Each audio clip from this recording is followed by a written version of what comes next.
नमस्कार, शाम के 5 बजने को हैं। आप देख रहे हैं आज तक। मैं हूं आपके साथ चित्रा त्रिपाठी। किसका होगा राज तिलक, हर किसी के जेहन में यही सवाल है। अब की बार किसका बिहार, कौन सा बिहारी सब पर भारी, हर एक के मन में ये सवाल, कौन होगा बिहार का अगला मुख्यमंत्री। और इसके बारे में सबसे तेज और सटीक जानकारी बस कुछ ही पलों के बाद आप देखने वाले हैं एग्जिट पोल में आज तक पर लगातार। और ये यहाँ पर ग्रैंड सेटअप जो आप देख रहे हैं, किसका होगा राज तिलक। देखिए, बिहार विधानसभा आपको मेरे पीछे हमारे नोएडा स्टूडियो में ये बहुत बड़ा सेटअप में लगाकर रखा हुआ है, ताकि हर एक जानकारी सबसे पहले आप तक हम पहुंचा सके और इसके साथ ही बता सके कि इस विधानसभा के भीतर यानी कि 2020 में कौन जाएगा अंदर मुख्यमंत्री के तौर पर और कौन वहां से हो जाएगा बाहर, जो हर किसी के मन में इस वक्त सवाल चल रहा है। फिलहाल आपको बता दें, तीसरे दौर की 15 जिलों की 78 सीटों पर लगातार वोटिंग जारी है। वोट प्रतिशत हालांकि उतना उत्साहजनक नहीं है, लेकिन ये वोट प्रतिशत क्या बताता है, सरकार रहेगी नीतीश की या बदल जाएगी।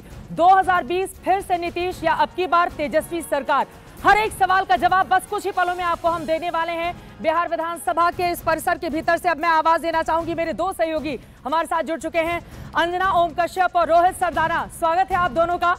और जैसे ही गेट खुलेगा उसके बाद अंजना और रोहित, ग्रैंड सेटअप के बारे में आप क्या बताएंगे हमारे दर्शकों को, क्या है तैयारी हमारी? चित्रा, तैयारी कुछ इस अंदाज में है कि आज पूरा देश देखेगा और हम यहां से बताएंगे वो आंकड़े जिसका इंतजार पूरा देश कर रहा है, क्योंकि सबसे सटीक, सबसे विश्वसनीय पोल अगर कोई होता है तो वो आज तक करा है, रिकॉर्ड रहा है। रोहित, बिल्कुल, लोकसभा चुनाव में जब कांटे की टक्कर थी और लोग समझ नहीं पा रहे थे, केवल आज तक का एग्जिट पोल था जो ये बता रहा था कि नतीजा क्या हो सकता है, और वही रहा। उसके पहले हरियाणा का चुनाव जब लोगों को लग रहा था कि बिल्कुल एक तरफा जाएगा, और आज तक ने दिखाया कि नहीं, मामला उतना एक तरफा नहीं है जितना आप लोग सोच रहे हैं या जितना बाकी सब पोलस्टर्स बता रहे हैं। और नतीजे आए तो मालूम पड़ा कि वाकई केवल आज तक इंडिया टुडे एक्सेस माई इंडिया पोल ही जनता की नब्ज को सही तरीके से पकड़ पाया था। और शायद इसीलिए अंजना, आज हर आदमी जिसकी बिहार चुनाव में दिलचस्पी है थोड़ी सी भी, वो टकटकी लगाए बैठा था सुबह से कि आज तक पर एग्जिट पोल कब शुरू होगा। लगातार फोन्स आ रहे हैं रोहित, और पूछा जा रहा है कि आपका एग्जिट पोल का आंकड़ा कब तक सामने आएगा। वो हम रखेंगे अपने दर्शकों के सामने,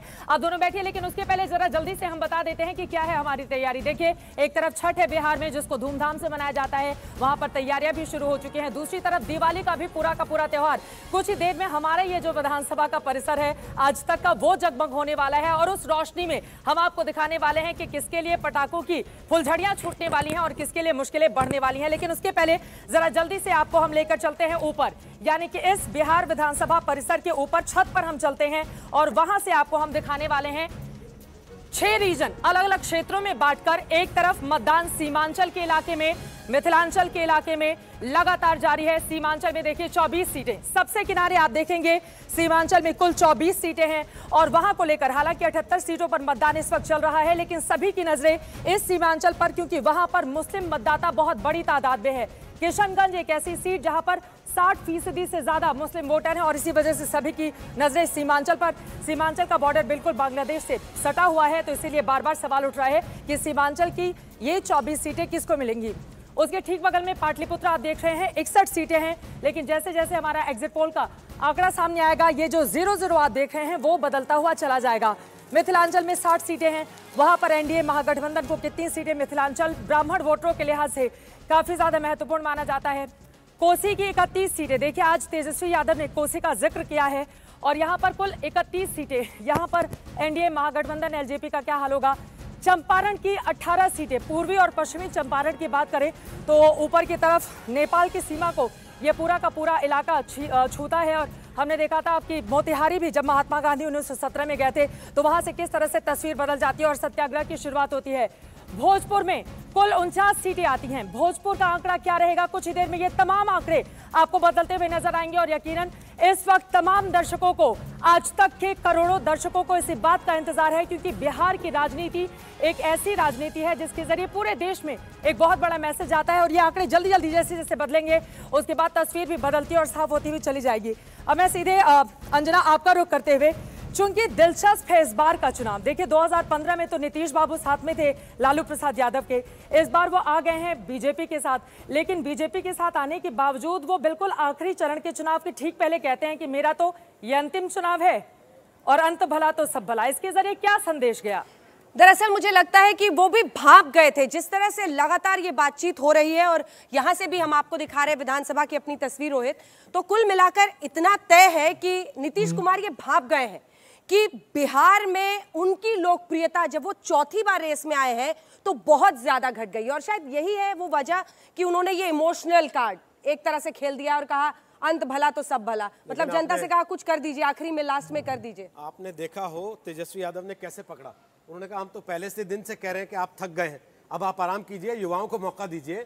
और नीतीश बाबू ने इसको खुद ही स्वीकार कर लिया रैली में जाकर कि हाँ मैं थक गया हूं, ये मेरा आखिरी चुनाव है। उसके बाद इस चीज को लेकर चाहे पार्टी की तरफ से कुछ भी बयान दिया गया हो, लेकिन जो सोचकर नीतीश कुमार ने यह बयान दिया था कि जनता हमारे पक्ष में आ जाएगी, इमोशनल हो जाएगी, हमारे साथ हो जाएगी, क्या ऐसा हुआ? ये एग्जिट पोल के बिल्कुल। और आज का जो तीसरे दौर का मतदान है रोहित, उसके पहले ये बयान क्यों जरूरी था? जहां दरअसल आज वोटिंग हो रही है, 4 ऐसे जिले हैं जो कि मुस्लिम बहुल इलाके हैं। ऐसे में महागठबंधन की तरफ सारे के सारे रुख ना कर ले, कुछ लोग तो हमारी तरफ आ जाएं, यही वो उम्मीद है शायद जो नीतीश कुमार पाले हुए। ये भी देखिए दिलचस्प क्यों हो गया इस बार, असदुद्दीन ओवैसी जो 24 मुस्लिम बहुल सीटें हैं उनमें से उन्होंने 2015 में 4 या 5 सीटों पर अपने उम्मीदवार उतारे थे, लेकिन इस बार 25 की 25 सीटों पर असदुद्दीन ओवैसी ने अपने उम्मीदवार उतार दिए हैं। तो शायद इस बार मुस्लिम मतदाता इस आखिरी फेज में बहुत इंपॉर्टेंट है और इसीलिए नीतीश ने यह दाव खेल दिया है। और महागठबंधन थोड़ा नाराज भी हुआ कि असदुद्दीन ओवैसी अगर मैदान में उतरेंगे तो भला किसको नुकसान करेंगे। उनका कहना था कि बीजेपी को तो नुकसान करेंगे नहीं, हम ही को नुकसान करेंगे, और जब वोटों का बंटवारा हो जाएगा तो उसका लाभ क्या बीजेपी एनडीए को, नीतीश कुमार को मिलेगा? 3 बार की सरकार, 15 साल की सत्ता के बाद नीतीश कुमार क्या चौथी बार कमाल कर पाएंगे? और देखिए दिलचस्प एक चीज और है, अभी सब कुछ खत्म नहीं हुआ है, अभी तो केवल आपने ये सब देखा है, विधानसभा देखी है, यहां अभी और बहुत कुछ आना बाकी है। बताइए।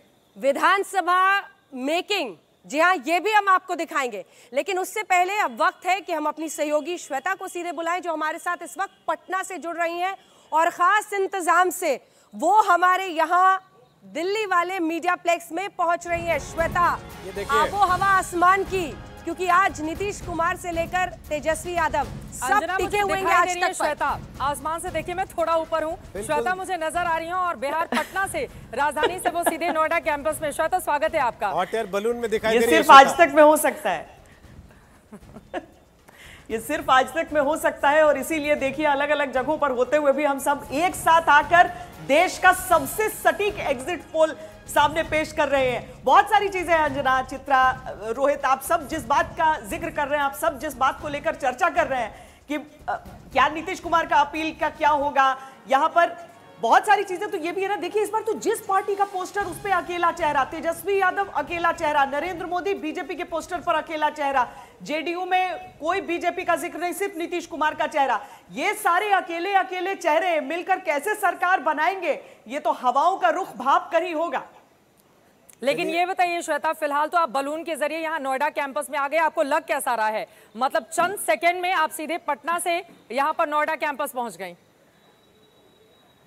मुझे लगता है बहुत लोग टिकट कटाने यहाँ पर ना आ जाए, चुनावी टिकट वैसे ही खत्म है, हवाई जहाज के टिकट से समय लग जाता है, ये बलून वाला टिकट काफी काम आएगा। लेकिन गुब्बारा किसका किसका फूटेगा इन चुनावों में, इसी गुब्बारे से लैंडिंग के साथ ही पता चलेगा। चित्रा, इसी के साथ पता चलेगा कि किसने पता लग रही है कि नहीं ऊपर से, क्या क्या आकलन किया था। श्वेता जी, हवा पता लग रही है कि नहीं ऊपर से? कि अब तो देखिए मौसम वैज्ञानिक के हिसाब से तो नहीं, लेकिन हाँ हवाओं का रुझान जरूर पता चल रहा है, जो कि लगभग कुछ मिनटों बाद हमारे दर्शकों से भी हम साझा करना शुरू कर देंगे। लेकिन श्वेता, एक बात जो हम सब ने जमीन पर देखी वो ये थी कि कोई भी अगर आज ये कह रहा है कि वो पूरी तरह से गणित को समझ रहा है तो बहुत मुश्किल है। कांटे की टक्कर है, तेजस्वी यादव नेता बन गए हैं, इन चुनावों ने स्थापित किया है उन्हें।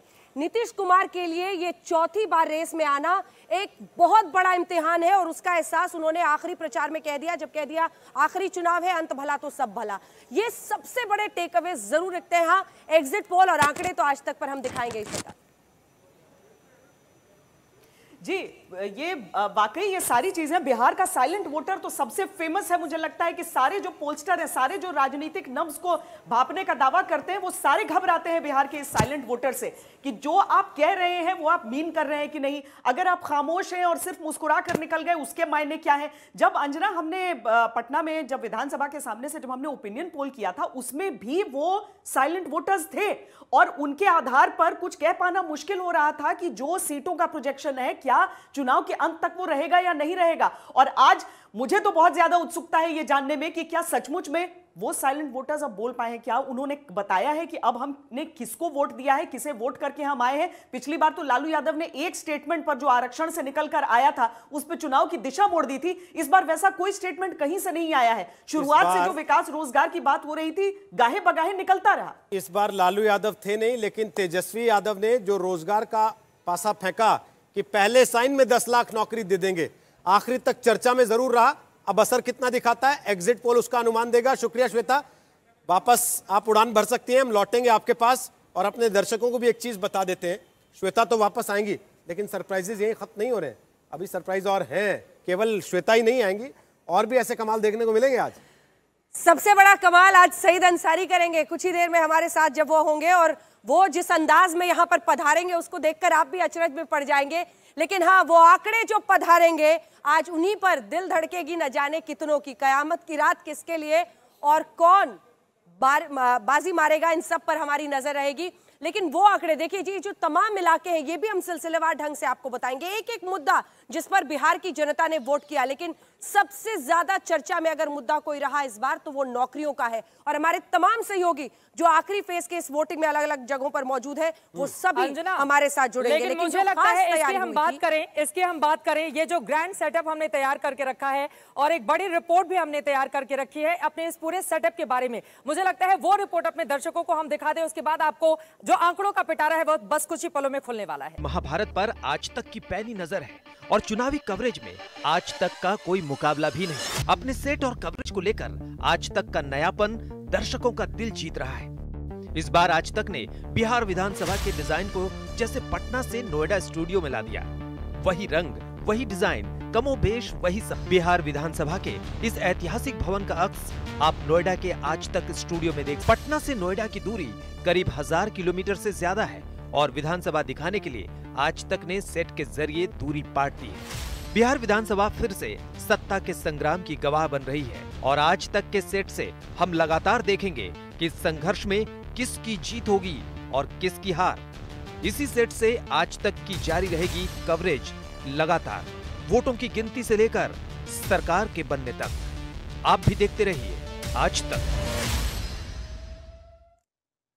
तो कुछ ही देर में पूरी तस्वीर आपके सामने होगी। आज तक पर बने रहिए हमारे साथ, क्योंकि सबसे सटीक एग्जिट पोल हम आपके पास लेकर आएंगे। आपको अपने सहयोगियों के पास लिए चलेंगे। सुजीत झा मुख्यमंत्री आवास के बाहर से हमारे साथ इस वक्त सीधे पटना से जुड़ रहे हैं। हमारे तमाम अन्य सहयोगी भी जुड़ेंगे और यहाँ पर खास पधारने वाले हैं रोहित कौन?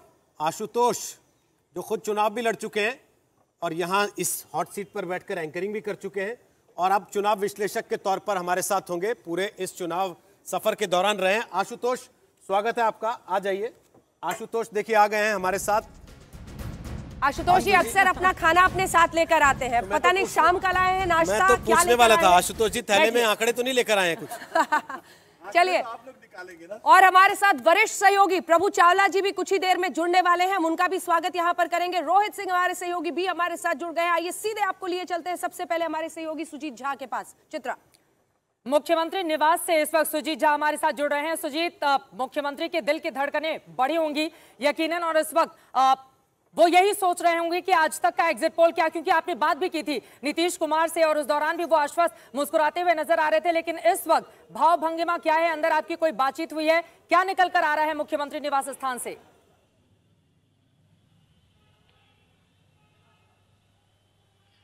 देखिए, मुख्यमंत्री निवास से यही पता चल रहा है कि लगातार लोग संपर्क में हैं, पता कर रहे हैं, प्रोजेक्शन हो रहा है कि क्या कितनी सीटें आएंगी, खास तौर पर इस चरण में।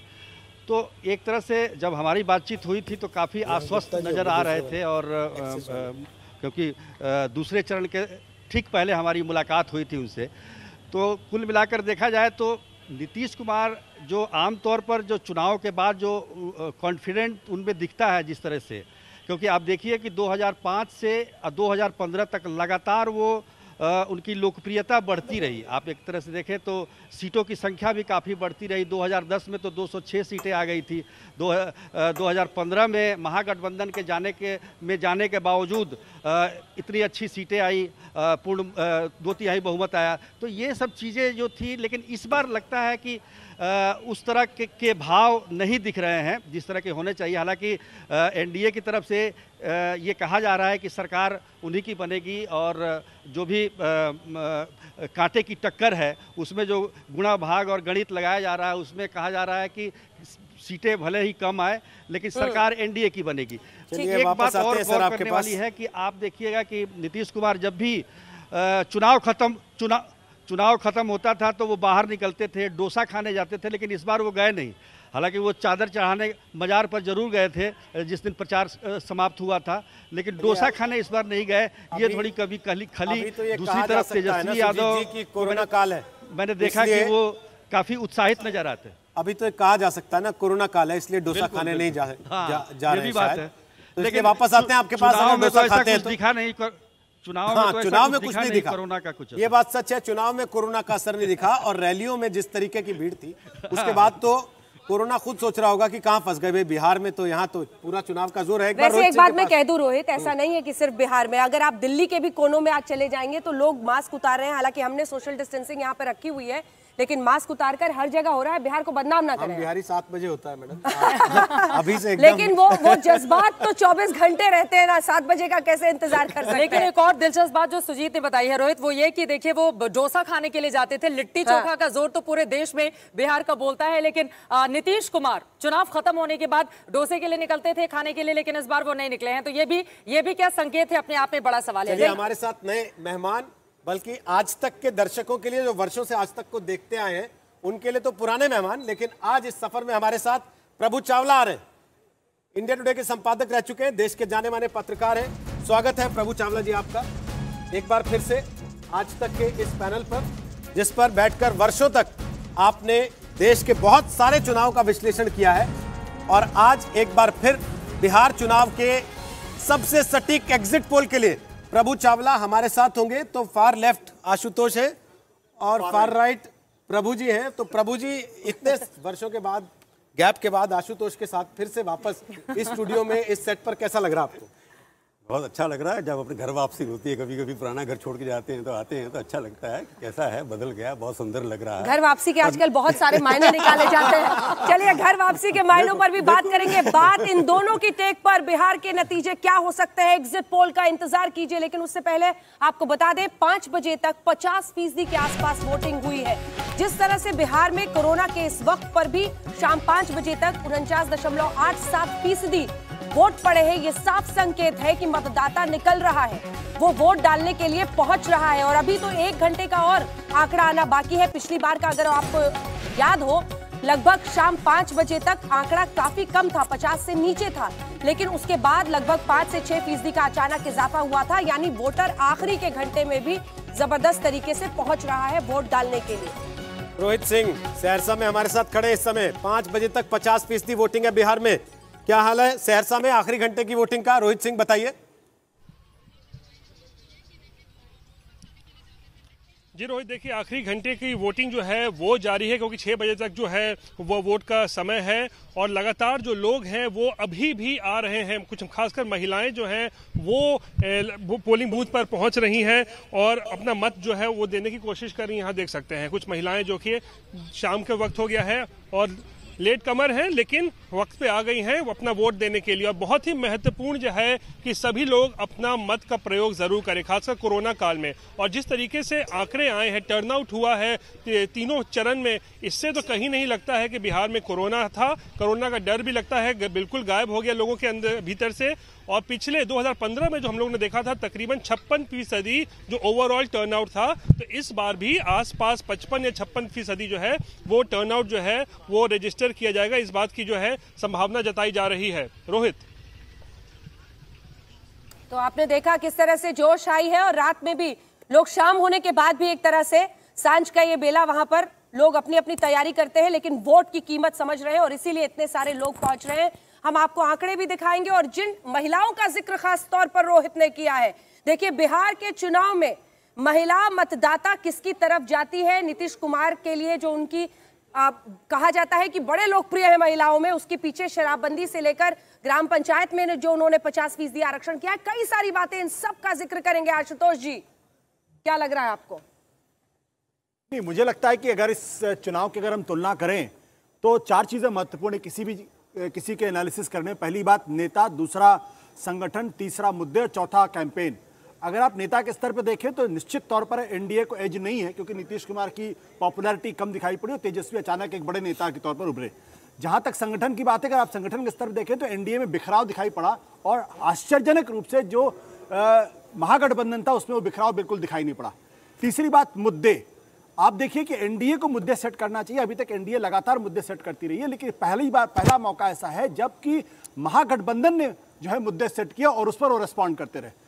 चौथी बात है कैंपेन। अगर आप कैंपेन भी देखेंगे, तेजस्वी के कैंपेन में जो ऊर्जा दिखाई पड़ी और जिस तरीके का एंथुजियाज्म दिखाई पड़ा और उनके वोटरों के बीच में, समर्थकों के बीच में जो एग्रेशन दिखाई पड़ा, वो इंपॉर्टेंट था। जबकि एनडीए में वो बात नहीं दिखाई पड़ी और एनडीए में जो जमीन पर था वो ऐसा लग रहा था जैसे क्रॉस पर्पसेस एक दूसरे के खिलाफ काम। मोदी की रैलियों में आपको उत्साह नहीं लगा या उनके भाषणों में? देखिए, बिहार के चुनाव में एक बात मैं बता दूं, मोदी जी देश के सबसे लोकप्रिय नेता है, बिहार में भी लोकप्रिय, इसमें कोई दो राय नहीं है।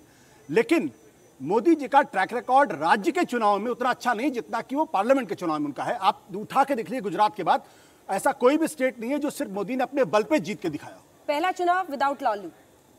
लालू अगर होते तो मेरे ख्याल से वो एक तरीके से लायबिलिटी होते। अच्छा किया जो लालू को इस चुनाव में नहीं किया, उनका नाम पोस्टर से हटा दिया। आपको भी लगता है लायबिलिटी होते? कई लोग मिस भी करते हैं, जो उनका अंदाज था एक अलग ही चुनाव का, लेकिन जेल में है। चुनाव को एंटरटेनमेंट मानते हैं तो उनको लोग मिस कर रहे हैं, पर चुनाव काफी बिहार में सीरियस हो गया इस वजह से। आशुतोष बता रहे हैं कि मुद्दे का चुनाव हो गया। मेरे को लगता है कि इस बार चुनाव वहाँ पर है, युवा जो खून है और एक तरफ अनुभव है, उसके अंदर बीच में टक्कर हो गई है कि लोग, एनडीए के लोग कह रहे हैं कि हमारे पास अनुभव है, हमारे पास एक व्यक्ति है जो 15 साल तक मुख्यमंत्री रहा है, उसको आप सुशासन बाबा के नाम से पहचानते हैं, और दूसरा एक ऐसा लड़का है जो 31 साल का, जो आकर के नई चीज़ें बोल रहा है, हर कुछ की भाषा बदल गई है।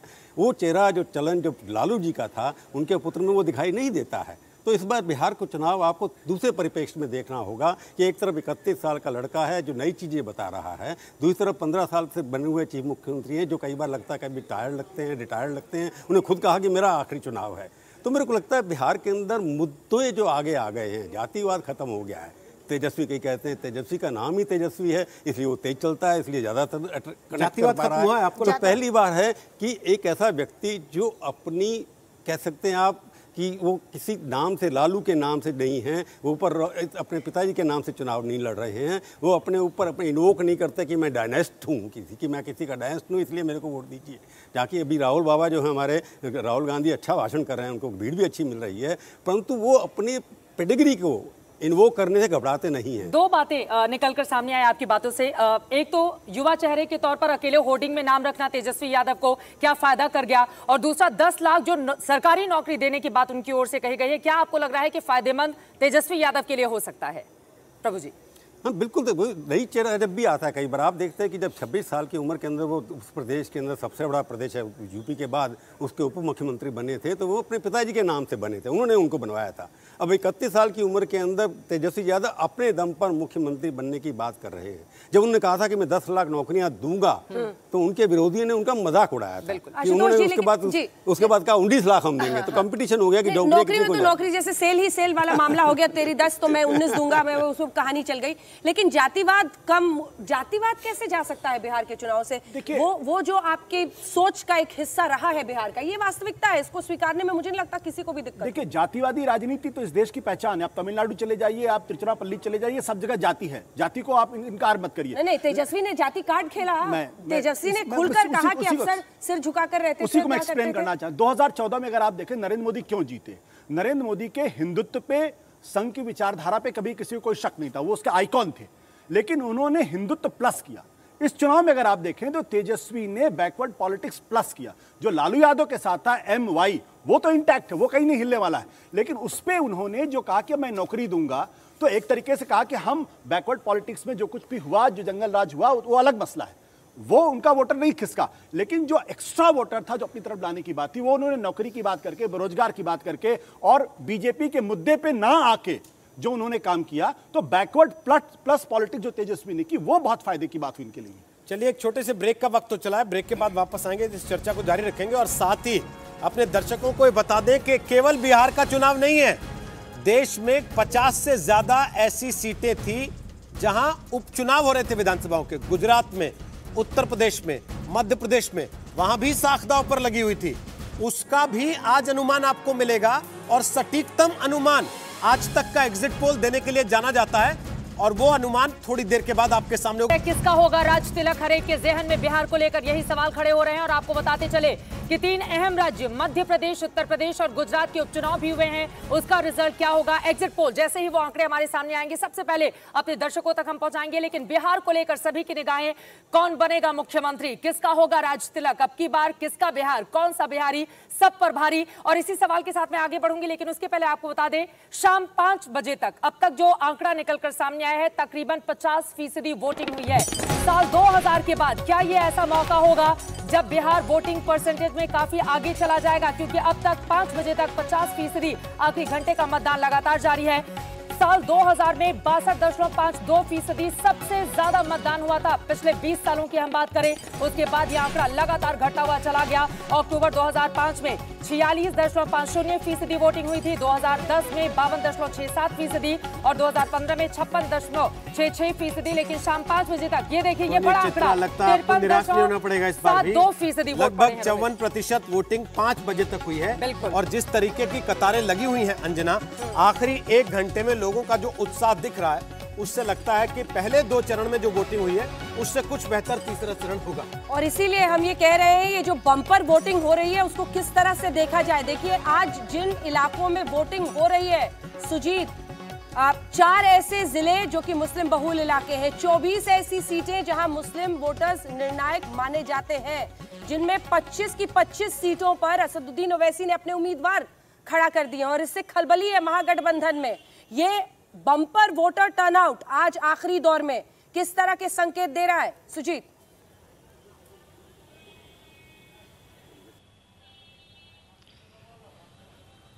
देखिए अंजना, जो वोटिंग हो रही है आज के दिन, पिछले 2 चरणों का जो मतदान हुआ था उसमें करीब हम कह सकते हैं कि 56% के करीब मतदान हुआ था।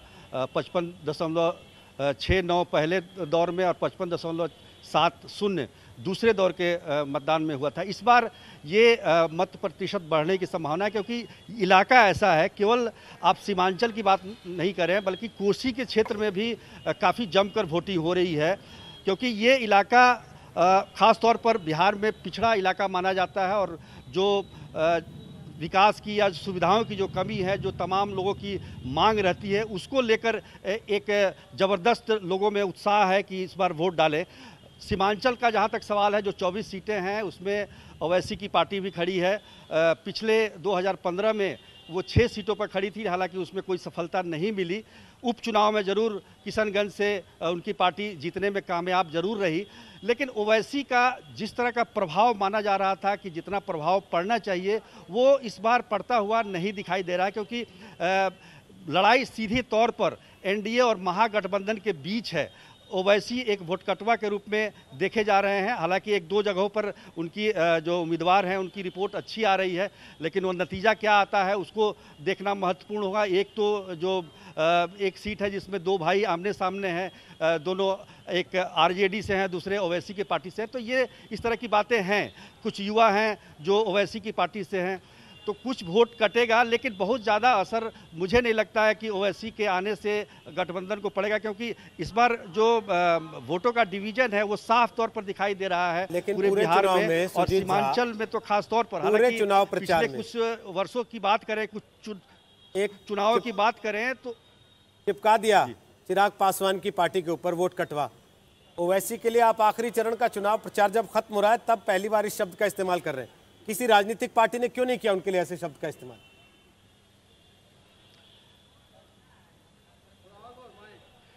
देखिए, ऐसा माना जा रहा है और आरजेडी की तरफ से भी ये कांग्रेस की तरफ से भी ये लगातार कहा जा रहा था ये वोट कटवा पार्टी हैं, उनको बीजेपी की तरफ से प्रोजेक्ट किया जा रहा है। ये तमाम बातें यहाँ पर होती रही है ग्राउंड पर। ऐसी बात नहीं है कि पहली बार कोई वोट कटवा की बात हो रही है। इसी तरह से चिराग पासवान के बारे में भी ये बातें लगातार होती रही है कि वो वोट कटवा पार्टी हैं, और उसको भी ये कहा जा रहा है, उनके बारे में भी कहा जा रहा है उनकी पार्टी को बीजेपी का बैकअप मिला हुआ ताकि जेडीयू कमजोर हो। तो ये तमाम तरह की राजनीति धरातल पर यहाँ पर बिहार पर इस चुनाव में देखने को मिल रही है, क्योंकि आप ये कह सकते हैं कि लड़ाई जरूर महागठबंधन और एनडीए के बीच में है, लेकिन सबकी नज़रें जो है वो नीतीश कुमार पर हैं। नीतीश कुमार के बारे में जो ये मिथ है कि वो जिधर रहते हैं सरकार उधर बनती है, उस मिथ को तोड़ने की कोशिश हर दल की तरफ से की जा रही है।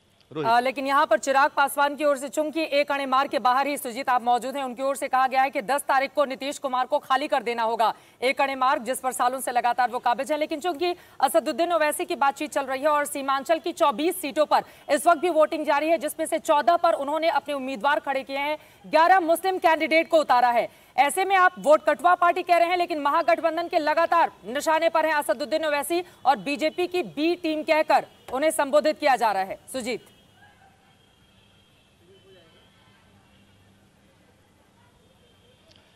बिल्कुल, मेरे कहने का मतलब ये वोट कटवा पार्टी महागठबंधन की तरफ से ही कहा जा रहा है, क्योंकि महागठबंधन ही लगातार इस बात का आरोप लगाती रही है कि वो बी टीम है बीजेपी की, और उन्हें जो सीमांचल का क्षेत्र है जहां पर उन्हें खड़ा किया गया है, उनका उम्मीदवार जो खड़े हैं सीमांचल में, वो महागठबंधन को कमज़ोर करने के लिए, क्योंकि उनका जो वोट बैंक है और महागठबंधन का जो वोट बैंक है बिल्कुल एक जैसा है, और इसी भय से लगातार इस तरह का प्रचारित किया गया महागठबंधन की तरफ से कि ओवैसी को बीजेपी ने प्रोजेक्ट किया है। हालांकि ओवैसी इसका लगातार इनकार करते रहे हैं। उन्होंने कांग्रेस पर भी आरोप लगाया कि कांग्रेस ने क्या किया, महाराष्ट्र में वो शिवसेना के साथ कैसे चले गए।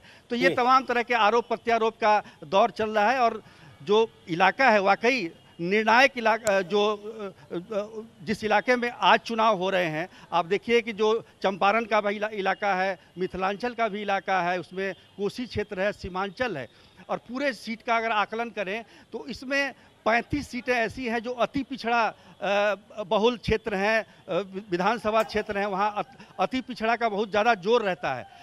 जबकि अल्पसंख्यकों के बारे में कहा जा रहा है कि वो लगभग 30 सीटें ऐसी हैं जहां पर अल्पसंख्यक काफ़ी मायने रखते हैं वोट डालने के लिए।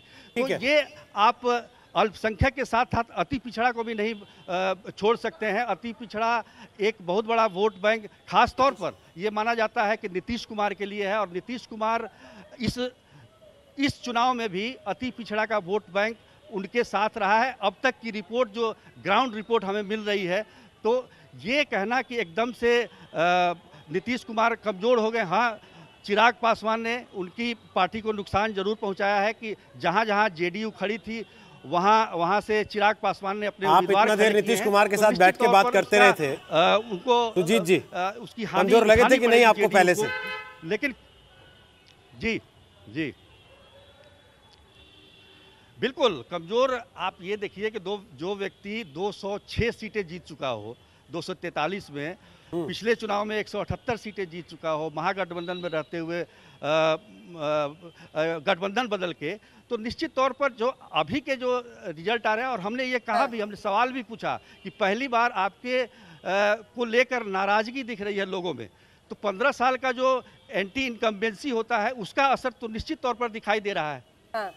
लेकिन अब चर्चा को आगे लिए चलते हैं। सुजीत बने रहिए हमारे साथ। आपके साथ आशुतोष जी शुरुआत करते हुए, देखिए असदुद्दीन ओवैसी वो एक छोटे से फैक्टर, वाकई कितनी सीटें वो जीत पाते हैं उन 14 में से 10 पे हालांकि माना जा रहा है ठीक ठाक रिस्पांस है उनकी पार्टी को। लेकिन चिराग पासवान पर जरा आते हैं। जब मैं राघोपुर गई जहां पर तेजस्वी यादव चुनावी मैदान में है, वहां पर एलजेपी के कैंडिडेट को लेकर आग बबूला थी बीजेपी कि आपने यहां पर इसीलिए उतारा है कि आप एनडीए के चांसेस को खराब करें। मतलब संजय जायसवाल जो बीजेपी के अध्यक्ष हैं, वो लगभग खुलकर कोस रहे हैं। इतना चिराग पासवान ने खुद बहुत सीटें शायद ना जीते, लेकिन सीट वाइज वो अफेक्ट कर सकते हैं बुरी तरह से एनडीए को। देखिए, मुझे लगता है चिराग पासवान का फैक्टर जो है इस चुनाव में पत्रकारों को एक बड़ा ही दिलचस्प एक फैक्टर मिल जाता है अपनी एनालिसिस करने के लिए।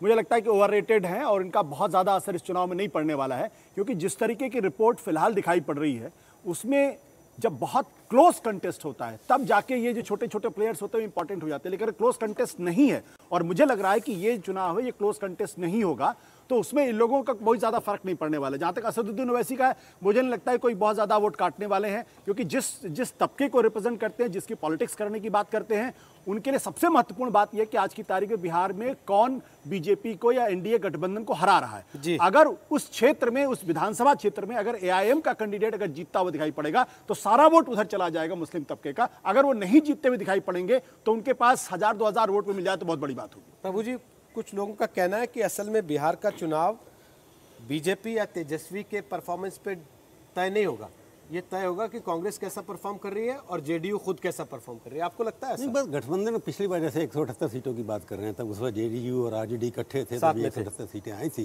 क्योंकि कास्ट कॉम्बिनेशन की बात कर रहे थे। मेरे को जब लगता है कि बिहार में पहली बार दिखाई देता है, मैं 1978 से जा रहा हूँ वहाँ पर, पहली बार लगता है कि वहाँ बंधुआ वोट नहीं है कोई, there is no bonded voter कि आप इस कास्ट से जुड़े हुए, इस नेता से जुड़े हुए हैं। वहाँ अक्रॉस, जैसे मोदी जी ने 2014 के अंदर एक वोट बैंक की राजनीति थी, उसको तोड़ करके ऊपर से उठ गए उसके ऊपर। तो मेरे को लगता है कि अब बिहार के अंदर वो समय आ गया कि 15 साल के अंदर लोगों ने देखा है कि एक राजनीति के नाम जाति के नाम पर राजनीति चलती रही है, और लालू जी का वहाँ पर ना होना एक फ़ायदा हुआ है कि लालू जी हमेशा अपनी जाति को इन्वोक कर देते थे। तो जो आप कह रहे हैं कि मेरे को ये लगता है कि इस बार जो चुनाव होने जा रहा है उसके अंदर वोट कटवा पार्टी जो है, कुछ भी कह लीजिए, ये क्लियर कट मैंडेट होने वाला अगेंस्ट या फॉर।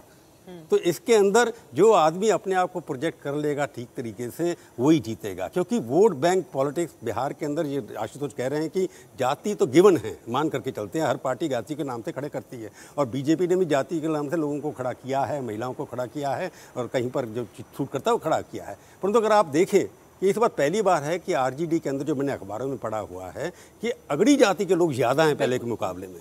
तो इसका मतलब उन्होंने भी एक नया सोशल इंजीनियरिंग खड़े करने की कोशिश की है और इकोनॉमिक्स को एजेंडा बना करके आगे। अलीनगर से अब्दुल बारी सिद्दीकी 2015 में जो वित्त मंत्री भी थे नीतीश सरकार में, उनका टिकट काट के उनको भेज दिया गया है दूसरी जगह, और वहां से एक सवर्ण को टिकट दिया गया है, जिसको लेकर आंसू भी बहाते हुए दिखाई दिए थे अब्दुल बारी सिद्दीकी। लेकिन मैं दूसरे सवाल पर, आशुतोष ने जिसका जिक्र किया प्रभु जी, वोट कटवा पार्टी के तौर पर बार बार कहा जा रहा है चिराग पासवान को, लेकिन चिराग पासवान ये कह रहे हैं कि देखिए 2005 में मेरे पिता अकेले गए थे और 29 सीटें जीत कर आए थे जो फरवरी 2005 में चुनाव हुए थे। तो वो तो अपने आप को भले ही 143 सीटों पर अकेले उन्होंने खुद के उम्मीदवार उतारे हों, लेकिन वो इसी तरीके से आगे बढ़ रहे हैं और कह रहे हैं कि नीतीश कुमार का तो हम उनको हटा देंगे एक कड़ी मार से और बीजेपी के साथ मिलकर हम सरकार बनाएंगे। देखो, आइडेंटिटी पॉलिटिक्स है वहाँ पर। अब एक पिताजी उनके चले गए चुनाव से थोड़े दिन पहले, उनको एक फिल्म एक्टर रहे, वहाँ सक्सेसफुल नहीं हुए, और जिस तरह का वीडियो उनका प्रचार में आया था, लगता कि वो नॉन सीरियस पॉलिटिशियन है।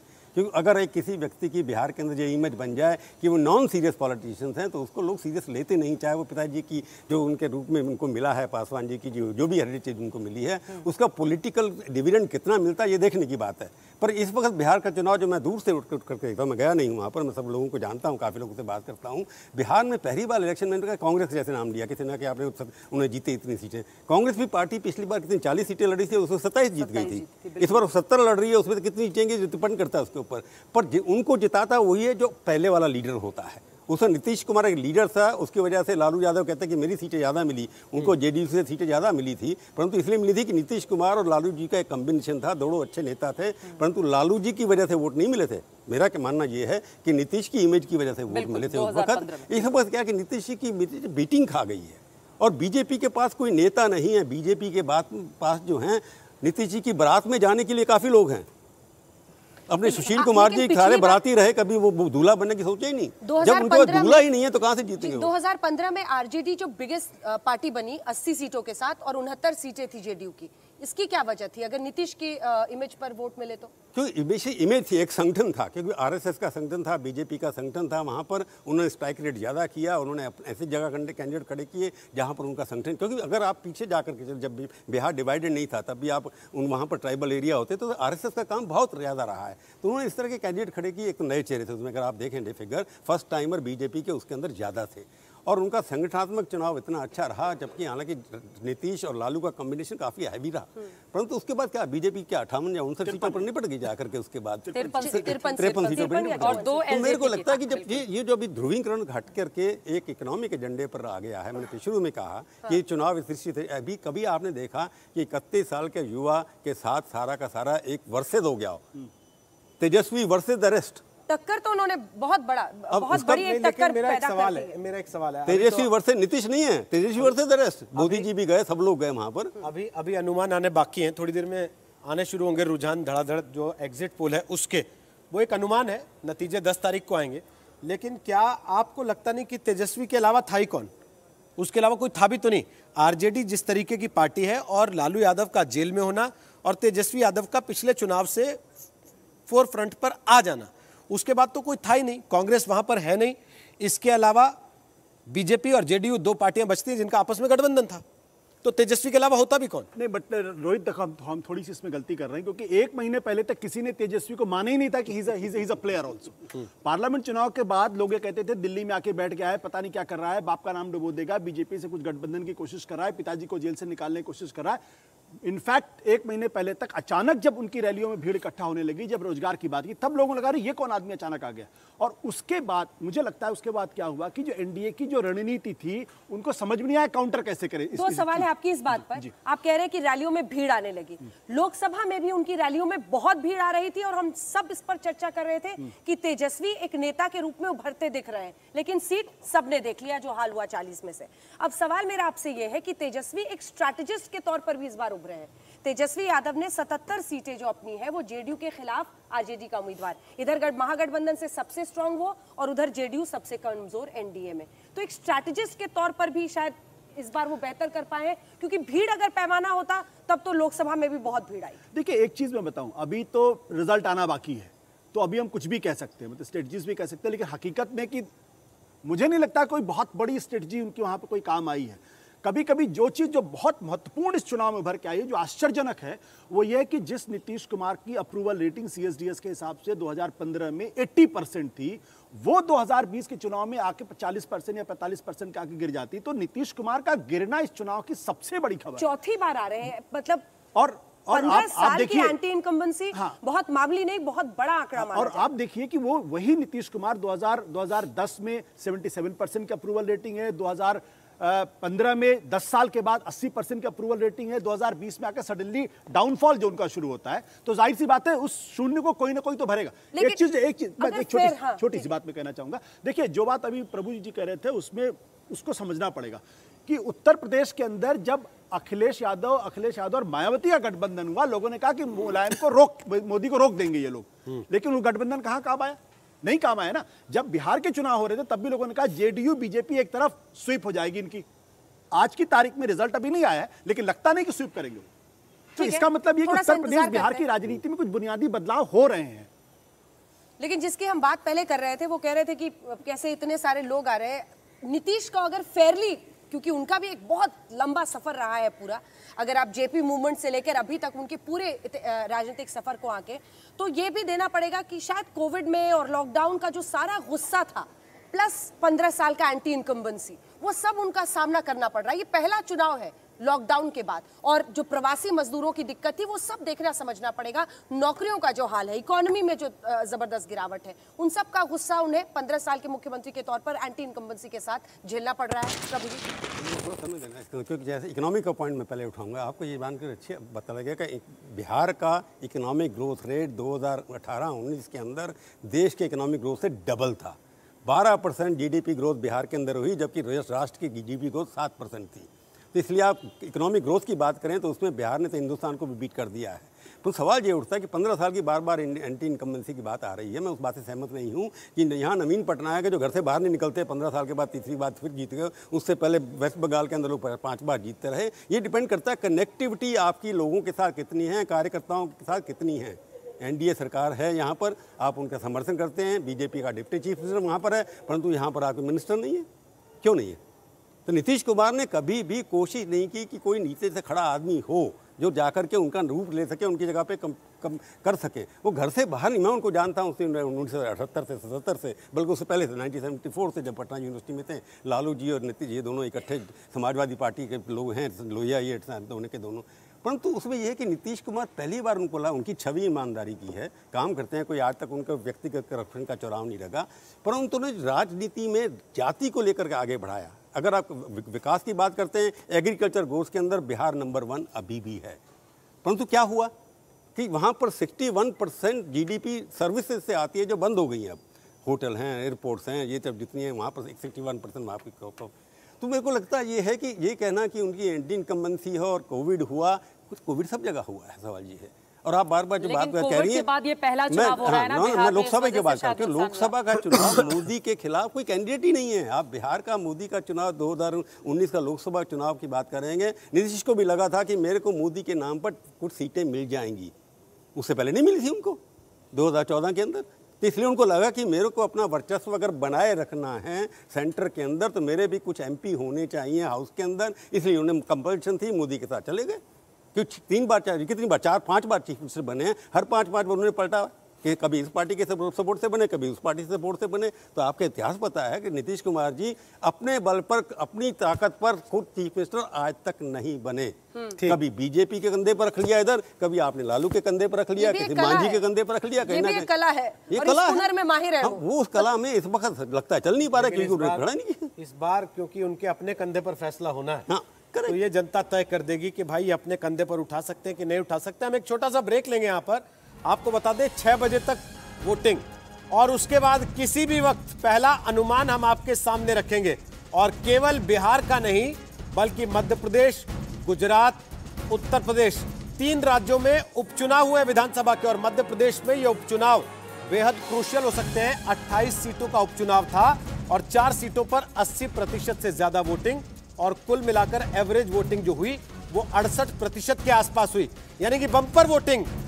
उन नतीजों का क्या असर पड़ने वाला है इसकी भी बात होगी। एक छोटा सा ब्रेक लेकर हम वापस लौट रहे हैं। ये विशेष कवरेज है आज तक पर सबसे सटीक एग्जिट पोल, जिसका इंतजार आप कर रहे थे। किसी भी क्षण आंकड़े होंगे ब्रेक के बाद, आप जाइएगा नहीं, बने रहेगा आज तक के साथ।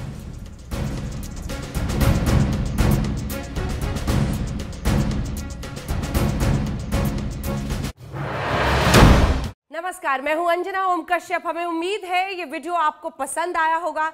लेटेस्ट खबरों के लिए यूं ही देखते रहिए आज तक, और इस वीडियो के पसंद आने पर लाइक, शेयर एंड सब्सक्राइब करना ना भूलें।